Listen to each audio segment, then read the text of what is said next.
Hello student, कैसे हैं आप सभी। आई होप आप लोग अच्छे होंगे। मेरा नाम सचिन वर्मा है। तो जैसा कि मैं आपको बता चुका हूं कि आज कुछ नए टॉपिक के ऊपर मैं बात करने वाला हूं, जो कि टॉपिक है आपका इंडेफिनिट और डेफिनिट इंटीग्रल। तो जैसा जे की सीरीज में देख ही रहे हैं कि हम लोग डेली बेस पे पीवाईक्यू क्वेश्चन को देख रहे हैं, और मैं कुछ ना कुछ क्वेश्चन आपको डेली बेस पे करा रहा हूँ और उसमें कॉन्सेप्ट और बहुत सारी तरह तरह की चीज़ें आपको बताने का ट्राई कर रहा हूँ। तो आज मैंने जैसा कहा था कि हम लोग एक नए कोर्स के साथ स्टार्ट करेंगे, तो आज मैंने टॉपिक जो चूज़ किया है वो डेफिनेट एंड इनडेफिनेट इंटीग्रल रहा है। तो इस टॉपिक को मैं आज डेप्थ में आपको बताने वाला हूँ कि क्या रीज़न रहा मुझे इसका स्टार्ट करने का, और आपको डेफिनेट इंटीग्रल और इनडेफिनेट इंटीग्रल में डेप्थ से उतर करके आपको पूरी जानकारी देने का, कि अगर आपसे इन फ्यूचर कभी पूछा जाए कि डेफिनेट और इनडेफिनेट इंटीग्रल क्या होता है और क्या नीड रही, क्या डिफिनेशन है, so many things and various property of definite integral वो भी देखेंगे, और सम रिजल्ट देखेंगे इनडेफिनेट इंटीग्रल में, और इनडेफिनेट इंटीग्रल में क्या क्या पार्ट होते हैं इंटीग्रेशन के वो देखेंगे। ठीक है, तो सिमिलर चीज़ों में हम वही सारी चीज़ें देखने वाले हैं। बट आज सबसे इम्पॉर्टेंट बात यह है कि मैं इस वीडियो में एक भी क्वेश्चन नहीं कराने वाला हूँ, क्योंकि वीडियो वैसे भी लंबी हो जाएगी, तो कोई क्वेश्चन अगर ले लूँगा तो तब भी प्रॉब्लम आने। हाँ, लेकिन ये प्रॉमिस ये करता हूँ कि इस वीडियो में आपको डेफिनेट और इनडेफिनेट इंटीग्रल जो है वो पूरा प्रॉपर आपको समझ में आ जाएगा, और फिर हम जो नेक्स्ट वीडियो में मिलेंगे तो उसके बिहाफ पे हम लोग क्वेश्चन डिस्कस करेंगे। तो जो मैंने बुक प्रेफर की है वो आर डी शर्मा के थ्रू मैं आपको इन सारे टॉपिक को पढ़ाने वाला हूँ, जो कि सीबीएसई एंड आईएससी बोर्ड के लोग प्रेफर करते हैं जैसा। लेकिन जेई के लेवल का ही मैं पढ़ाने वाला हूँ, जैसे जेई के लेवल के बिहाफ पे हम लोग पढ़ते हैं। ठीक है, चलिए ज़्यादा टाइम को डिले नहीं करते हुए आज देखते हैं कि क्या है ये टॉपिक और कितना मैं आपको एक्सप्लेन कर पाता हूँ। आप देखिए, समझिए, अगर कोई डाउट होता है तो मुझसे पूछ सकते हैं। अच्छा हाँ, एक बात और इम्पॉर्टेंट बात है ये, अगर आप जेई की तैयारी कर रहे हैं और या कोई आपका फैमिली मेम्बर या कोई रिलेटिव जेई की तैयारी कर रहा है और या क्लास 12th में है, तो आप प्लीज़ मेरे चैनल को क्या कीजिए, लाइक कीजिए, सब्सक्राइब कीजिए, कमेंट कीजिए और अपने फ्रेंड के साथ शेयर करिए, जिससे आने वाली सारी वीडियो का नोटिफिकेशन आप तक पहुँच पाए। ठीक है, चलिए स्टार्ट करते हैं, टाइम को डिले नहीं करते हैं। तो क्या होता है इंडेफिनिट एंड डेफिनिट इंटीग्रल, अगर आपको पता है तो प्लीज़ कमेंट करके बताइए, अदरवाइज मैं बताने जा रहा हूँ उसको समझिए। देखिए, इनडेफिनिट इंटीग्रल स्टार्ट करने से पहले मैं आपसे कुछ पूछना चाह रहा हूँ। आपने डिफरेंशिएशन पढ़ा है? पढ़ा है? डिफरेंशिएशन जरूर पढ़ा होगा, तभी आप डेफिनिट इंटीग्रल या इनडेफिनिट इंटीग्रल की बात कर रहे हैं। तो डिफरेंशिएशन में हम क्या करते थे, किसी भी फंक्शन, जैसे मान लीजिए हमारे पास डी बाई डी एक्स करना होता था, तो हम क्या करते थे, यहाँ से इसकी पावर 1 है, 1 आगे आती है और 1 माइनस 1 होती है, दैट मीन्स 1 एक्स की पावर 0, दैट मीन्स 1। ठीक है, तो हमने क्या किया, उस फंक्शन का डिफरेंशिएशन किया, और डिफरेंशिएशन किया क्या, पावर उसकी रिड्यूस कर दी। कुछ स्पेशल फंक्शन के लिए डिफरेंशिएशन हमने मतलब फिक्स कर दिए हैं, जैसे साइन का कॉस होता है, कॉस का साइन माइनस साइन होता है, सो मैनी थिंग। ठीक है, तो ऐसे फंक्शन का हम लोग क्या करते थे, डेरिवेटिव करते थे। तो इनडेफिनिट इंटीग्रल कुछ नहीं है, this is nothing, this is the inverse process of differentiation. बात समझे, इनडेफिनिट इंटीग्रल आपका कुछ नहीं है, वो इनवर्स प्रोसेस है डिफरेंशिएशन का। इनवर्स प्रोसेस कहने का मीन्स क्या है, अच्छा इनवर्स प्रोसेस क्या हो जाएगा, इनवर्स, अच्छा इसमें पावर क्या हो रही थी, सब्ट्रैक्ट हो रही थी, तो इसका इनवर्स प्रोसेस क्या हो जाएगा, अगर किसी में पावर सब्ट्रैक्ट हो रही है तो उसका इनवर्स प्रोसेस का पावर ऐड हो जानी चाहिए भाई। ठीक है, यहाँ पावर क्या हो रही थी, मल्टीप्लाई हो रही थी, वहाँ पावर क्या होनी चाहिए, फिर डिवाइड हो जाएगी। अगर मैं कह दूँ कि इसका आपको क्या करना है, इंटीग्रेशन करना है, क्या करना है, इंटीग्रेशन करना है, तो अभी तक पावर हमने क्या की थी, सब्ट्रैक्ट, तो अब यहाँ पे पावर क्या हो जानी है, ऐड हो जानी है, और पावर कहाँ जाएगी, डिवाइड में जाएगी, दैट मीन्स ऐसा कुछ। हाँ, लेकिन साथ ही साथ एक कोई आपके पास कांस्टेंट आएगा। ठीक है, ये कांस्टेंट क्या है उसको अभी हम आप बताएंगे। चलिए अब डिफिनेशन की बात करें, हम मान लेते हैं कि फाई ऑफ एक्स क्या है, एक एंटी डेरिवेटिव है। भाई एंटी डेरिवेटिव का मतलब जो है वो इंडेफिनिट इंटीग्रल ही है। ठीक है, एंटी डेरिवेटिव या इनवर्स ऑफ द डेरिवेटिव कुछ भी आप कह सकते हैं, दैट मीन्स जो आपको समझ में आए वैसे आप समझ सकते हैं। फाई ऑफ एक्स आपका एंटी डेरिवेटिव है किसी फंक्शन एफ ऑफ एक्स का, मतलब फाई ऑफ एक्स को हम एंटी डेरिवेटिव करेंगे किसी फंक्शन एफ ऑफ एक्स का, कब, इफ, कब कहोगे भाई, phi dash of x is equal to किसके बराबर हो जाए, एफ ऑफ एक्स के बराबर हो जाए। मतलब फाई ऑफ एक्स को एंटी डेरिवेटिव या इनवर्स ऑफ डिफरेंशिएशन कहेंगे कब, जब वो उस फंक्शन का डेरिवेटिव एफ ऑफ एक्स के बराबर हो जाए तो हम उसको क्या कह देंगे, आपका क्या कह देंगे, उस फंक्शन को हम इंडेफिनिट इंटीग्रल के फॉर्म में लिख पाएंगे। दैट मीन्स देखो, अच्छा फाई डैश ऑफ एक्स को हम ऐसे लिख सकते हैं। भाई डिफरेंशिएशन से आप परिचित हैं, भली बात है, तो डिफरेंशिएशन का ही यूज करना पड़ेगा हमको इसको एक्सप्लेन करने के लिए। यहाँ तक कोई डाउट? अच्छा इसको ऐसे भी तो लिख सकते हैं, सम कांस्टेंट से। भाई इसका डेरिवेटिव करोगे तो फाई डैश एक्स हो जाएगा, और कांस्टेंट टर्म का डेरिवेटिव आप जानते हैं क्या होता है, जीरो होता है। ठीक है, तो यहाँ तक तो बातें हमें समझ में आ रही हैं, कोई इश्यूज नहीं हो रहा है। अब दोनों तरफ इंटीग्रेशन ले लेते हैं। तो अभी हमने बताया इंटीग्रेशन क्या है, is the inverse process of differentiation. तो इनवर्स प्रोसेस है, तो अभी आप जानते हो, अगर ये मान लीजिए कोई फंक्शन है और उसके इनवर्स से अगर मल्टीप्लाई करोगे तो क्या आएगा, आइडेंटिटी आएगा। सो ऑन ये आपका कैंसिल आउट हो जाएगा, phi of x plus c is equal to integration of f of x d x. बताइए, यहाँ तक अगर कोई डाउट हो तो आप बता सकते हैं कि इसमें कोई डाउट है। और इसी फंक्शन को हम लोग क्या बोलते हैं, एंटी डेरिवेटिव बोलते हैं। क्या बोलते हैं, एंटी डेरिवेटिव। और ये पूरा जो होगा वो फैमिली ऑफ कर्व कहलाएगा, आपका क्या कहलाएगा, फैमिली ऑफ कर्व कहलाएगा। ठीक है, तो आपको समझ में आया कि इंडेफिनिट इंटीग्रल क्या होता है। Indefinite integral is nothing, is the inverse process of the differentiation. ठीक है, डिफरेंशिएशन में क्या होता था, पावर सब्ट्रैक्ट होते थे। इंटीग्रेशन, इंडेफिनिट इंटीग्रेशन में क्या होगा, पावर ऐड होंगी और डिवाइड में आएंगी। बेसिक इन्फॉर्मेशन यही है आपके पास कि इंडेफिनिट इंटीग्रल को आप ऐसे डिफाइन कर सकते हैं। ठीक है, और एंटी डेरिवेटिव का मीन्स भी क्या है, इनवर्स ऑफ द डिफरेंशिएशन, ऐसे आप मान सकते हैं। तो इनवर्स प्रोसेस ही है आपका, और कुछ बेसिकली और कोई नहीं है। ठीक है, तो यहाँ तक तो बातें क्लियर हो गई कि इंडेफिनिट इंटीग्रल क्या होता है। अब आगे मैं फर्दर उसी को कंटिन्यू करते हुए देखते हैं कुछ इसमें इंपॉर्टेंट प्रॉपर्टीज और समथिंग। तो यहाँ तक बातें क्लियर हैं। अगर आपको कोई डाउट होता है तो आप पूछ सकते हैं कि नहीं इंडेफिनिट ये नहीं, कुछ और होना चाहिए, तो आप बता सकते हैं। उसके बिहाफ पे मैं देखता हूँ कि क्या मुझसे मिस्टेक हो रही है। ठीक है, चलिए यहाँ तक कोई डाउट नहीं है। ठीक, मान करके ऐसा चल रहा हूँ कि यहाँ तक आपको कोई प्रॉब्लम नहीं हो रही है। ठीक है, तो बेसिक फंडामेंटल अगर मैं रूल की बात करूँ तो F of x d x जो होगा वो किसके बराबर हो जाएगा, पाई ऑफ एक्स प्लस सी। यहाँ तक हम लोग पढ़ चुके हैं, यही इंडेफिनिट इंटीग्रल की डिफिनेशन है।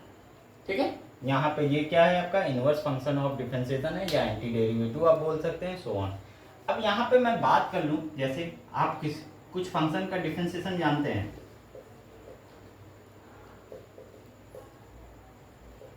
अगर मैं इसका डिफरेंशिएशन बोलूँ तो क्या लिखोगे आप, एक्स की पावर एन लिखोगे।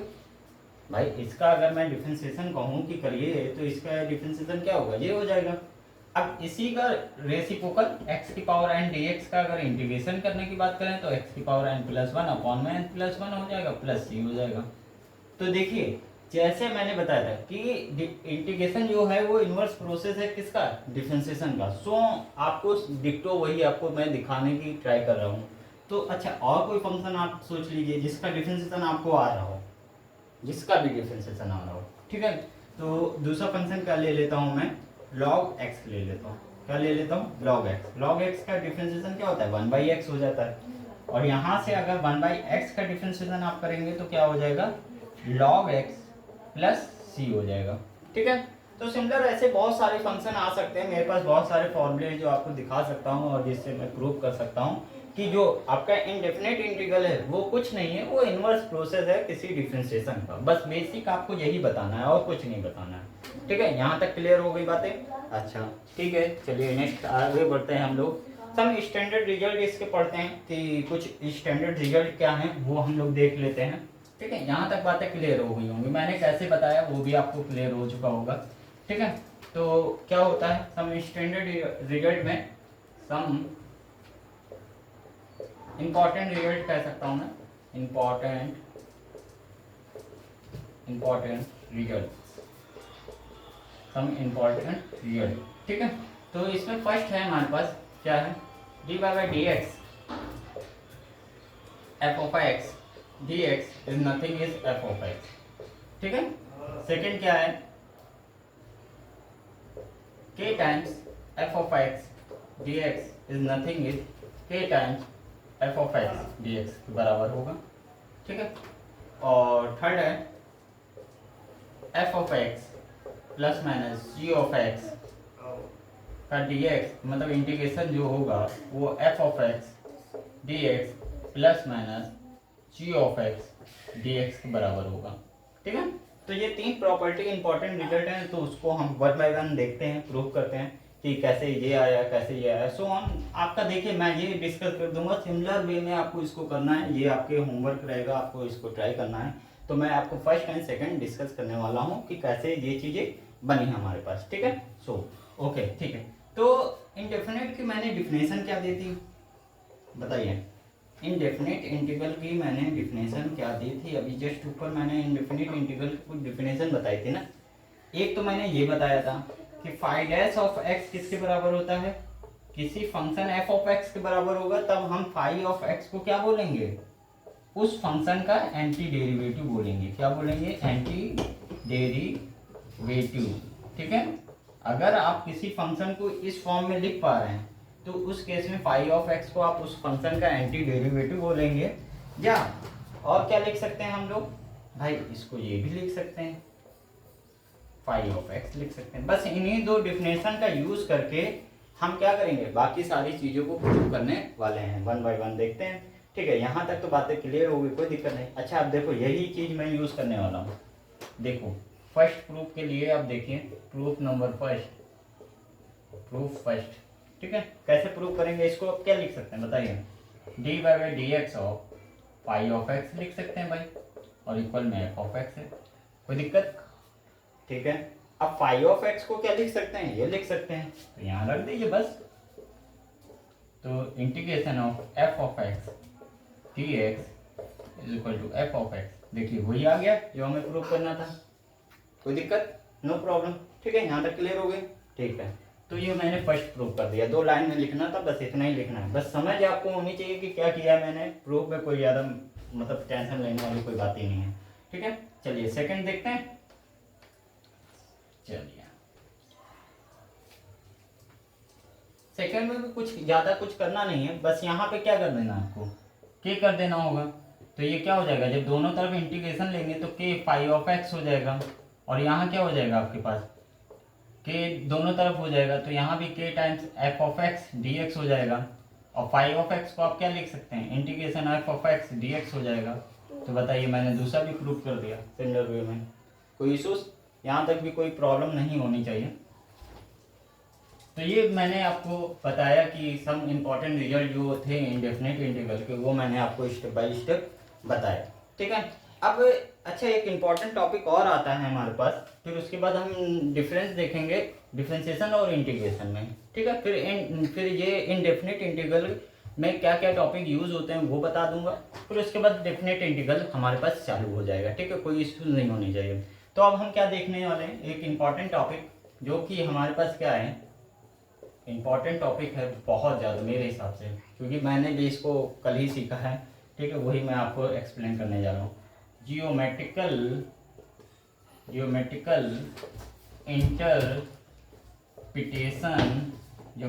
Interpretation of indefinite integral.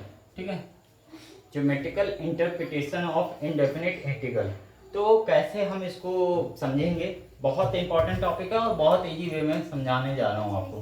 Suppose करिए कि एक फंक्शन एफ ऑफ एक्स है आपके पास। ठीक है, मान लिया एक फंक्शन आपके पास एफ ऑफ एक्स है, कोई भी फंक्शन मान लेते हैं अभी के लिए, क्या मान लिया जाए, समथिंग मान लेते हैं ए एक्स है। ठीक है, ये फंक्शन मान लिया हमारे पास ए एक्स है। अच्छा, इस फंक्शन का इंटीग्रेशन क्या होगा फिर बताइए, इस फंक्शन का इंटीग्रेशन क्या होगा। अभी मैंने बेसिक इन्फॉर्मेशन आपको दे रखा हो कि x की पावर n का, चलिए इसको ए एक्स नहीं मानते हम, x मान लेते हैं ओनली। ठीक है, क्योंकि x की पावर n का हमने आपको अभी इंटीग्रेशन बता रखा है, x की पावर n प्लस 1 अपॉन में n प्लस 1। ठीक है, अब यहाँ अगर मैं function f of x equal to x ले रहा हूँ, दैट मीन्स इसकी पावर 1 है, तो जब इसका इंटीग्रेशन करेंगे तो 1 प्लस 1 अपॉन में 1 प्लस 1, दैट मीन्स क्या हो जाएगा आपके पास, और साथ ही साथ क्या एक कांस्टेंट आएगा, तो x की पावर 2 अपॉन में 2। अच्छा, अभी इस कांस्टेंट के बारे में मैंने डिस्कस नहीं किया कि ये कांस्टेंट आ क्यों रहा है, क्या रीजन है, अभी वो भी बताता हूँ।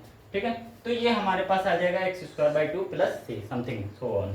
तो अब यहाँ पे इंटरेस्टिंग बात ये है कि ज्योमेट्रिकल इंटरप्रिटेशन क्या कहता है, अब वो समझ लेते हैं। ये फंक्शन जो आया है इसको मैं मान लेता हूँ कि ये हमारे पास y है। तो आप बता सकते हैं ये क्या लिखा होगा? This is a parabola, family of parabola है ये, है ना। फैमिली ऑफ क्या है आपका? पैराबोला है ऑन द कहाँ पे? वाई एक्सिस पे। कहाँ? सिमेट्री ऑफ वाई एक्सिस पे कह सकते हैं, ठीक है, पॉजिटिव वाई एक्सिस पे। ठीक है, ये बात तो क्लियर हो रही है। अब क्या कहने वाला हूँ मैं वो समझिए, आखिर इसका फायदा क्या हुआ और कैसे हम समझेंगे कि ज्योमेट्रिकल इंटरप्रिटेशन है क्या, करना क्या चाह रहे हैं, क्या फायदा है इसका आखिर हमारे पास। तो अब देखिए, ये जो फंक्शन आया है, इस फंक्शन की स्लोप निकालिए। क्या निकालिए? स्लोप। अब स्लोप कैसे निकालते हैं ये तो आपको पता होना चाहिए, क्योंकि आपने डिफरेंशिएशन पढ़ रखा है। तो differentiation that mean d y by d x जो आप करते हैं वही तो क्या होती है आपके पास? स्लोप होती है। ये तो आपको पता होना चाहिए, ठीक है। तो अब जो आपने इंटीग्रेशन कर रहा होगा उस फंक्शन की जो स्लोप होगी, क्या बोला मैंने? जो इंटीग्रेशन किया होगा उसकी जो स्लोप होगी, उस फंक्शन की जो स्लोप होगी, उसका बिहेवियर, उसका बिहेवियर, उसका बिहेवियर जैसा होगा वैसे ही बिहेवियर उस फंक्शन का भी होगा। क्या बोल दिया मैंने? काफी कॉम्प्लिकेटेड बातें बोल दी मैंने ये कहा कि आपने जो इंटीग्रेशन फाइंड किया है उस इंटीग्रेशन का स्लोप निकालिए और उस स्लोप का जैसा बिहेवियर होगा वैसे ही उस फंक्शन का भी बिहेवियर होने वाला है। मीन्स क्या है, कहना क्या चाह रहे हैं आप? मैं ये बता रहा हूँ कि जैसे मीन्स ये कि आपने इसका डेरिवेटिव किया, मतलब स्लोप निकाली। अब ये स्लोप में जो फंक्शन आया है अगर वो इंक्रीज कर रहा है तो वो फंक्शन भी इंक्रीज करेगा, अगर ये डिक्रीज कर रहा है तो ये फंक्शन भी डिक्रीज करेगा, अगर ये मैक्सिमम वैल्यू दे रहा है तो ये भी मैक्सिमम वैल्यू देगा, ये मिनिमम वैल्यू दे रहा है तो ये भी मिनिमम वैल्यू देगा। बस यही, ये जो मैंने बोला, यही इंटरप्रिटेशन, ज्योमेट्रिकल इंटरप्रिटेशन का मीन्स है। मतलब ये कहने का मतलब ये है कि आपके पास कोई फंक्शन होगा, उसका आप इंटीग्रेशन निकालेंगे और इंटीग्रेशन के बाद उस फंक्शन का जो डेरिवेटिव फाइंड करेंगे, मतलब उसकी जो स्लोप निकालेंगे, उसकी जो स्लोप होगी वो फंक्शन जो आपने मतलब दिया गया होगा, ठीक है, जो स्लोप का बिहेवियर होगा उसी उस फंक्शन के बिहेवियर को दोनों को क्या करेंगे? सेम कह सकते हैं हम लोग। मतलब आपका डेरिवेटिव का बिहेवियर, मतलब स्लोप का बिहेवियर और फंक्शन का बिहेवियर क्या हो जाएगा? सेम हो जाएगा। मतलब ये स्लोप का बिहेवियर आप कहिए और फंक्शन का बिहेवियर कहिए, दोनों क्या हो जाएंगे? सिमिलर चीजें। अब बिहेवियर में आपका increasing, decreasing, maxima, minima, so many things, जो भी प्रॉपर्टीज आप लगाते हो, निगेटिव फंक्शन है तो निगेटिव होगी, स्लोप निगेटिव है तो वो भी निगेटिव होगा, सो मैनी थिंग, जो भी आपके पास वेरियस टाइप होंगी वो सारी चीज़ें उसकी क्या होने वाली है? सिमिलर होने वाली हैं। तो ये इंटरप्रिटेशन का मीन्स था, ठीक है। अब अच्छा, इनडेफिनिट इंटीग्रल में हम लोग बेसिकली तीन चीज़ें पढ़ेंगे। क्या क्या पढ़ेंगे भाई? तीन चीज़ें। पूरा इंटीग्रेशन जो है, इनडेफिनिट इंटीग्रल जो पूरा है वो तीन ही टॉपिक के ऊपर बेस है। हाँ, फर्स्ट क्या है? Substitution method. अब ये सब्स्टिट्यूशन तो आपने हाई स्कूल में पढ़ रखा है ना। सब्स्टिट्यूट क्या करते हैं? किसी को लेट करते हैं, किसी से मतलब सब्स्टिट्यूट कर देते हैं, यही होता है सब्स्टिट्यूशन। सेकंड क्या है? इंटीग्रेशन बाय पार्ट, बहुत इंपॉर्टेंट है। Integration by part. भाई जब दो चीजें प्रोडक्ट में लिखी होते हैं तब इंटीग्रेशन बाय पार्ट लगाते हैं हम लोग, ठीक है। अच्छा, थर्ड क्या है? सब्स्टिट्यूशन पढ़ लिया, इंटीग्रेशन पढ़ लिया। थर्ड मैंने पढ़ा पार्शियल फ्रैक्शन। अच्छा, इनके ऊपर मैंने वीडियो पहले से अपलोड कर रखी है, उस पर जे के क्वेश्चन भी करा रखे हैं। तो उसके लिए क्या करिए, आप मेरी प्लेलिस्ट में जाइए, वहाँ पे आप क्वेश्चन देखिए और अगर कुछ नहीं समझ में आता है तो मुझसे पूछिए। अदरवाइज मैं इसको कंप्लीट करने के बाद नेक्स्ट वीडियो में आपके पास कुछ क्वेश्चन भी लेकर के आऊँगा। पहले इनडेफिनिट के ही कराऊंगा, फिर डेफिनेट के कराऊंगा, बहुत मैक्सिमम क्वेश्चन कराऊंगा जितने पॉसिबल हो पाएंगे। एटलीस्ट ये मान करके चलिए 50 अप्रॉक्स आपको 50 अप्रॉक्स इनडेफिनेट के क्वेश्चन मिलेंगे और 50 अप्रॉक्स आपको डेफिनेट इंटीग्रल के क्वेश्चन मिलने वाले हैं, ठीक है। ये बात क्लियर होगी, ठीक है। तो यहाँ तक तो बात समझ में आ गई कि इनडेफिनेट इंटीग्रल में हमारे पास ये चीज़ें होंगी। अच्छा, अब एक बार मैं रिकॉल करा दूँ कि मैंने क्या क्या बताया, फिर डेफिनेट के ऊपर चलते हैं। डेफिनेट में ज़्यादा कुछ नहीं है, हमारे पास 4-5 प्रॉपर्टीज़ हैं, उनके मतलब प्रूफ को देखेंगे, बस यही है बेसिक आइडियाज आपके पास, ठीक है। तो अब बेसिक मैं ये बता दूं इनडेफिनिट में हमने क्या बताया। देखो, इनडेफिनिट में मैंने ये बताया कि indefinite is nothing, this is the inverse process of differentiation. मैंने ये बताया कि इनडेफिनिट इंटीग्रल कुछ नहीं है भाई, इनवर्स प्रोसेस है डिफरेंशिएशन का। अब डिफरेंशिएशन तो हमको आता है, उसका इनवर्स प्रोसेस अप्लाई कर देना है। तो डिफरेंशिएशन में करते क्या थे भाई? पावर क्या होती थी? आगे आते थे और सब्ट्रैक्ट हो जाते थे, मतलब मल्टीप्लाई में आती थी, ऐसे समझो। पावर मल्टीप्लाई में आती थी और एक सब्ट्रैक्ट हो जाती थी, वहाँ क्या होगा, पावर ऐड हो जाएगी और डिवाइड में आ जाएगी। भाई बेसिक आइडियाज ये हैं, ठीक है, बेसिक आइडियाज हमारे पास। बंद होगी क्या? बीच में दुल्ला दुल्ला दिखा रहा था। कोई भी दिक्कत नहीं, ठीक है। तो बेसिक आइडियाज मेरे पास ये हैं। फिर उसके बाद हमने क्या देखा भाई, सम इन स्टैंडर्ड रिजल्ट देखे हमने। स्टैंडर्ड रिजल्ट में हमने ये देखा कि डेरिवेटिव और इंटीग्रेशन को करते हैं तो एफ ऑफ एक्स समथिंग जो आता है, आप देखिएगा वीडियो को रिकॉर्ड मतलब पीछे करके। फिर उसके बाद मैंने आपको क्या प्रॉपर्टीज बताई, सम मतलब कुछ ज्योमेट्रिकल इंटरप्रिटेशन बताया। फिर ज्योमेट्रिकल इंटरप्रिटेशन के बाद मैंने आपको ये बताया, ज्योमेट्रिकल इंटरप्रिटेशन बहुत इंटरेस्टिंग चीज़ है। मैंने जब इसको पढ़ा कम से कम 3 से 4 बार मैंने इसको पढ़ा था, ठीक है, तब मुझे ये चीज़ समझ में आई थी। और मैंने बहुत ईजी वे में बताया तुमको कि कैसे मतलब क्या मीन्स है। मैंने सीधी बात ये बताया, जो फंक्शन आप मान रहे हो उसका इंटीग्रेशन करिए, कर लिया भाई। अब उस इंटीग्रेशन का क्या करो, स्लोप निकाल दो, तो जो स्लोप का बिहेवियर होगा वही फंक्शन के बिहेवियर को बताएगा। बस इतना ही काम करना है, इंटीग्रेशन किया, उसके स्लोप निकाल दिया। अब उस स्लोप का जो बिहेवियर होगा, जो फंक्शन था, उन दोनों के बिहेवियर क्या होंगे, सेम होंगे, ठीक है, ऐसा समझ सकते हैं आप। यही ज्योमेट्रिकल इंटरप्रिटेशन का मीन्स है और कुछ नहीं। फिर मैंने ये बताया कि इंडेफिनिट में आपके पास क्या क्या टॉपिक हैं, सब्स्टिट्यूशन मेथड होगा, इंटीग्रेशन बाय पार्ट होगा और पार्शियल फ्रैक्शन होगा। पार्शियल फ्रैक्शन को तो बहुत ही इजी मेथड में मैंने बता रखा है, मेरी प्रीवियस वीडियो में जाइए, प्ले लिस्ट में देखिए, आपको बहुत अच्छे से समझ में आने वाला है, ठीक है। चलिए आगे देखते हैं, यहाँ तक बातें क्लियर हुई होंगी। अगर कोई डाउट है तो कमेंट करके ज़रूर पूछिए, आप कमेंट का रिप्लाई किया जाएगा और उसके रिगार्डिंग जो भी सोल्यूशन होगा वो आपको प्रोवाइड किया जाएगा, ठीक है। अब आते हैं डेफिनेट इंटीग्रल। अब पहले तो ये बात कर लेते हैं कि डेफिनेट और इनडेफिनेट में अंतर क्या है। अगर आप लोगों को पता है तो प्लीज़ कमेंट करके बताइए, अदरवाइज मैं बताने जा रहा हूँ कि डेफिनेट और इनडेफिनेट इंटीग्रल में अंतर क्या है। अच्छा, डिफिनेशन में कोई फर्क आने वाला नहीं है कि डिफिनेशन में कुछ फर्क आ जाए, ठीक। डेफिनेट इंटीग्रल देखिए, इनडेफिनेट इंटीग्रल में क्या हो रहा था, हमें फैमिली ऑफ कर्व मिल रहे थे, मतलब जो एंटी डेरिवेटिव्स थे उनकी फैमिली ऑफ कर्व मिल रहे थे। क्या मिल रहे थे, फैमिली ऑफ कर्व। लेकिन डेफिनेट इंटीग्रल में ऐसा कुछ नहीं होगा। डेफिनेट इंटीग्रल, भाई डेफिनेट इंटीग्रल का मीन्स ही क्या है अपने आप में, एक निश्चित समाकलन। मतलब हिंदी में अगर इसका मतलब मीन्स देखे जा करके तो निश्चित समाकलन होता है और ये डिफाइंड होता है लिमिट के, ए से बी होगा, एफ ऑफ एक्स डीएक्स होगा, तो ये एक फाइनाइट वैल्यू देगा। भाई अभी तक तो हम जान चुके हैं कि एफ ऑफ एक्स डीएक्स जो होता है वो किसके बराबर होता है, फाई एक्स के बराबर होता था, ठीक है। तो फाई एक्स के ऊपर यहाँ पे ये क्या है, लिमिट है भाई, तो ये फाइनाइट वैल्यू देने वाला है। क्या देने वाला है हमारे पास, ये फाइनाइट वैल्यू देने वाला है। तो फाइनाइट मतलब फिक्स वैल्यू, ठीक है। अच्छा, इंडेफिनिट इंटीग्रल में ऐसा कुछ नहीं था। हो सकता है हमने इंटीग्रल निकाला dx का x²/2 लिख दिया और हमने c1 लिख दिया, किसी और बंदे ने निकाला x²/2 लिख दिया और यहाँ c2 लिख दिया। तो भाई c1 और c2 दोनों अलग अलग चीजें हैं, आप दोनों को सेम नहीं कह सकते कि दोनों सेम हैं। बट इस केस में जब हम इसकी लिमिट ले लेंगे a से b, तो उस केस में ये दोनों चीजें क्या आ जाएंगी, सिमिलर आ जाएंगी। मतलब आप थर्ड पर्सन से भी कहोगे कि उसका इंटीग्रेशन निकालिए तो वो भी आपका क्या निकालेगा, सेम ही निकालेगा। मतलब आप डेफिनेट इंटीग्रल में एक फिक्स वैल्यू पाने वाले हैं सबके अकॉर्डिंग, मतलब वो चेंज नहीं होती है। लेकिन इनडेफिनेट में आपका क्या होगा, हो सकता है कर्व आपके अकॉर्डिंग कुछ हो, दूसरे के अकॉर्डिंग कुछ हो, सो मैनी थिंग। और वो किस बिहाफ पे चेंज होगा, वो सी के बिहाफ पे चेंज होगा। जैसे आप सी चेंज कर दोगे वो कर्व क्या हो जाएगा, चेंज हो जाएगा, ठीक है। चलिए फर्स्ट प्रॉपर्टी इसमें समझते हैं कि क्या है, ठीक है। डेफिनेट इंटीग्रल समझ में आ गया। देखिए इंटीग्रल की बात तो मैंने पहले भी कर ली थी। डेफिनेट में आपका क्या हो जाएगा, फाइनाइट वैल्यू हो जाएगी, बस इतनी ही सी बात है, ठीक है।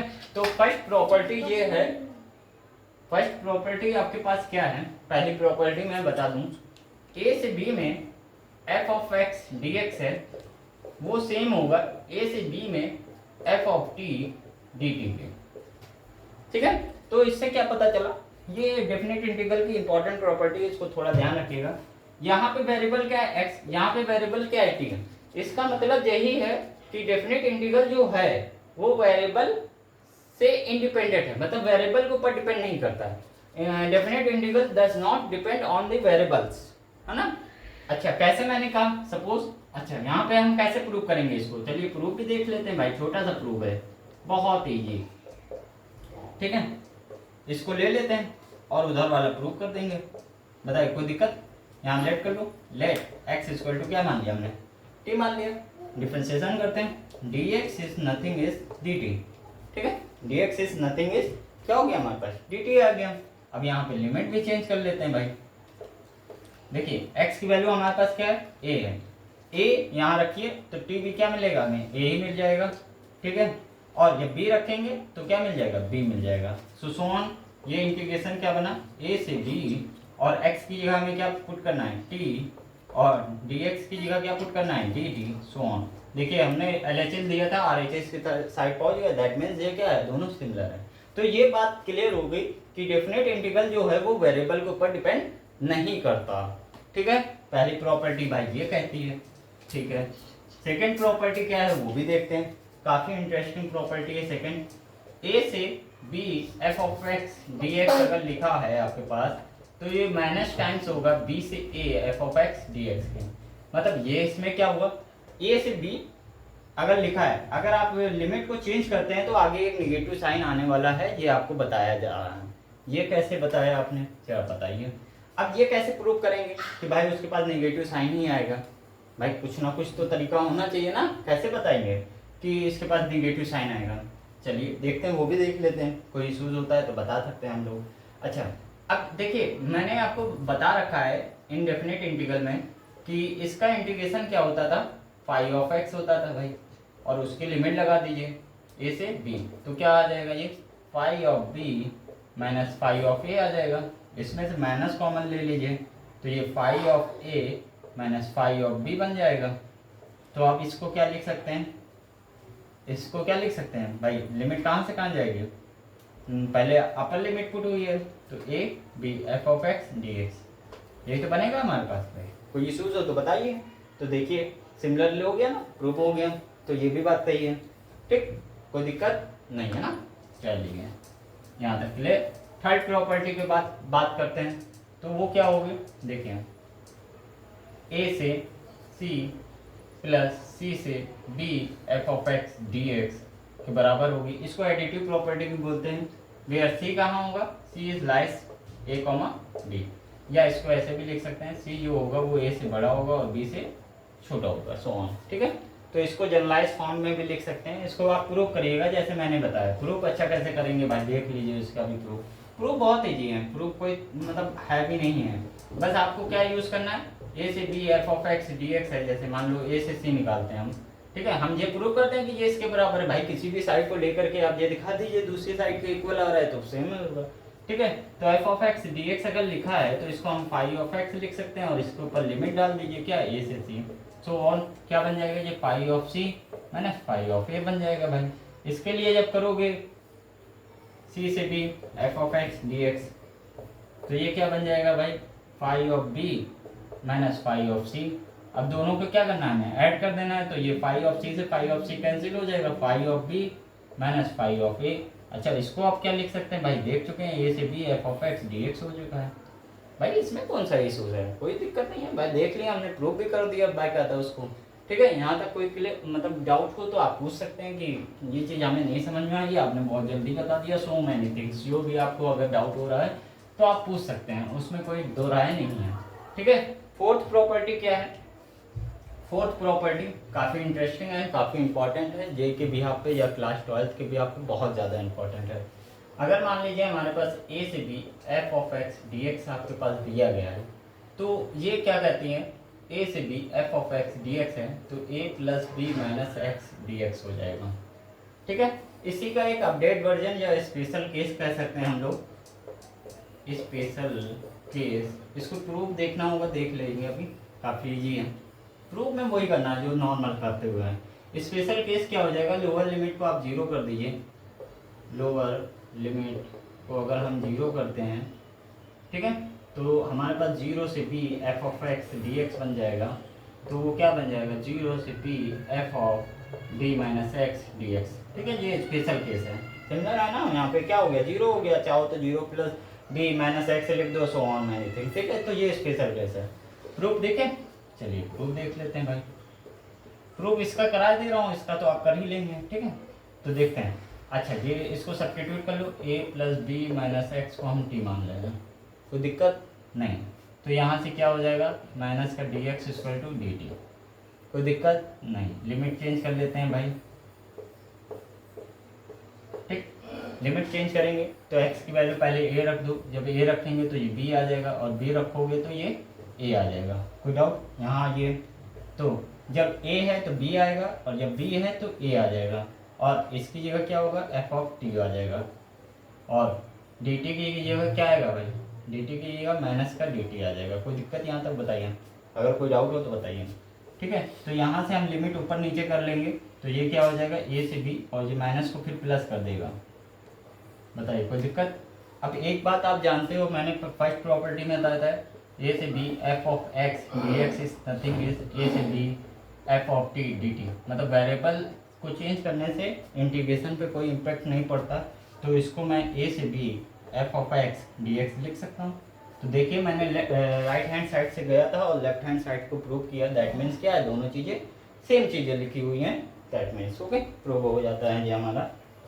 चलिए नेक्स्ट, यहाँ तक कोई डाउट, ठीक है। स्पेशल केस भी उसका देख लिया हमने।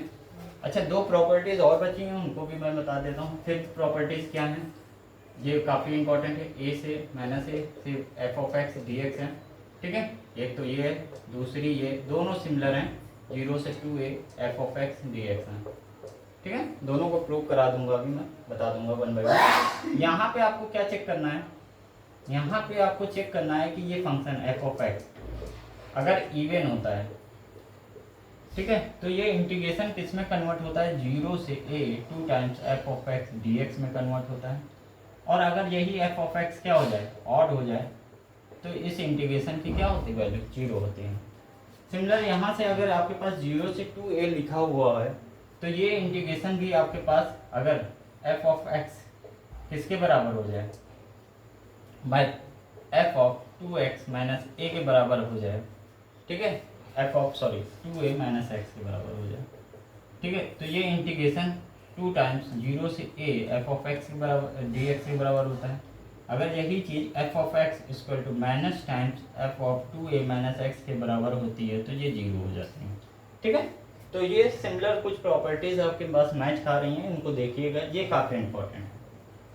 ये कम यूज़ होगी लेकिन हाँ इंपॉर्टेंट है ये भी, आप इसको इसके भी यहाँ पे यूज़ कर सकते हैं, सो मैनी थिंग, ठीक है। तो इसको आप देख सकते हैं। चलिए मैं प्रूफ बता देता हूँ क्या है, पहले इसको देख लेते हैं। प्रूफ दोनों के सिमिलर वे में ही है, कोई ज़्यादा डिफिकल्ट नहीं है। तो देखिए यहाँ पे प्रॉपर्टी नंबर आपकी थर्ड लगेगी, ये इसको मैं माइनस a से a f of x dx लिखा हुआ है, ठीक है, ये आपके पास लिखा हुआ है।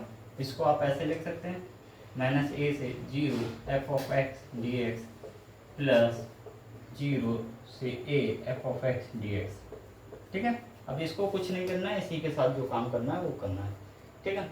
चलिए यहाँ से हम क्या करेंगे, x को t मान लेंगे, क्या मान लेंगे, x को t मान लेंगे। तो यहाँ से क्या हो जाएगा, dx इक्वल टू क्या हो गया, dt हो गया, तो डाउट, ठीक है। लिमिट चेंज कर लेते हैं, लिमिट जब चेंज करोगे तो क्या बनेगा, देखिए ये x हो गया, ये t हो गया।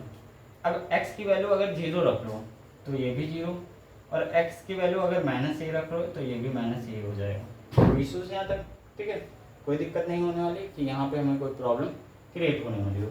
अच्छा इसको माइनस रिलेट कर लें तो कोई दिक्कत, x equal to minus t relate कर लें कोई दिक्कत, तो ये भी माइनस डी टी हो जाएगा। अब देखो x को अगर 0 रख रहे हो तो t क्या हो जाएगा, 0 ही हो जाएगा। x को अगर a रख रहे हो तो ये प्लस a, माइनस a रखोगे तो ये प्लस a हो जाएगा, कोई दिक्कत यहाँ तक नहीं। चलिए पुटअप कर देते हैं भाई, तो ये माइनस a से 0 f ऑफ x dx, ठीक है। तो यहाँ से क्या हो जाएगा, देखो माइनस a रख रहे हैं तो प्लस a हो रहा है, ठीक है। यहाँ तक कोई देख, 0 तो 0 ये कोई दिक्कत नहीं है। f ऑफ x, x की जगह क्या है, माइनस का t है, और dt की जगह क्या है, माइनस का dt है, ठीक है। तो यहाँ से हमारे पास लिमिट को अगर इंटरचेंज करोगे तो 0 से a f of minus T dt, और जैसा कि हमने आपको बताया था कि वेरिएबल को चेंज करने से हमारे लिमिट पे कोई इम्पैक्ट नहीं, मतलब कोई इंटीग्रेशन के ऊपर कोई इम्पैक्ट नहीं पड़ता है, सो ऑन। तो इसकी जगह हम ये लिख सकते हैं, तो इसको रब कर दे रहे हैं भाई, तो 0 से a f of minus x d x हो गया। दैट मीन्स यहाँ से 0 से a f of minus x plus f of x D x हो गया। ठीक है, तो यहाँ से यही बताया जा रहा है, अगर f of minus x is equal to f of x हो गया, ठीक है, तो इसका मतलब ये है इवन का केस होता है ना जी। ये किसका होता है? इवन का केस, तो ये यही बताया गया है। और f of minus x is equal to minus f of x के बराबर हो गया। दैट मीन्स जो ऑड का केस होता है तो उस केस में हमारे पास 0 हो जाएगा। तो ये हेंस प्रूव हो जाता है। ठीक है, मतलब ऐसे ही आपको 7 प्रॉपर्टीज करनी है। बस वहाँ पे जो ब्रेक डाउन है वो 0 से 2a दिया हुआ था, तो इसको ब्रेक जो करोगे 0 से a और a से 2a में ब्रेक कर लेंगे। ठीक है, तो उसको सॉल्व करिएगा, वो आपका होमवर्क है, उसको आप प्रूव करिएगा। अगर इनमें कोई डाउट है तो आप पूछ सकते हैं। तो मैंने वैसे ट्राई किया कि अपने नॉलेज के बिहाफ पे आपको डेफिनेट और इनडेफिनेट इंटीग्रल को बहुत डेप्थ में जा कर के बताने का, और बेसिकली मैंने ज्योमेट्रिकल इंटरप्रिटेशन को बहुत अच्छे तरीके से बताया है। आई होप आप लोगों को वो समझ में आया। अगर कोई डाउट होता है तो आप फिर भी पूछ सकते हैं। और जैसा मैंने बताया था, अगर वीडियो कुछ हेल्पफुल कर रही है, आपके लिए हेल्प कर रही है, तो प्लीज़ चैनल को लाइक कीजिए, सब्सक्राइब कीजिए, कमेंट कीजिए। धन्यवाद।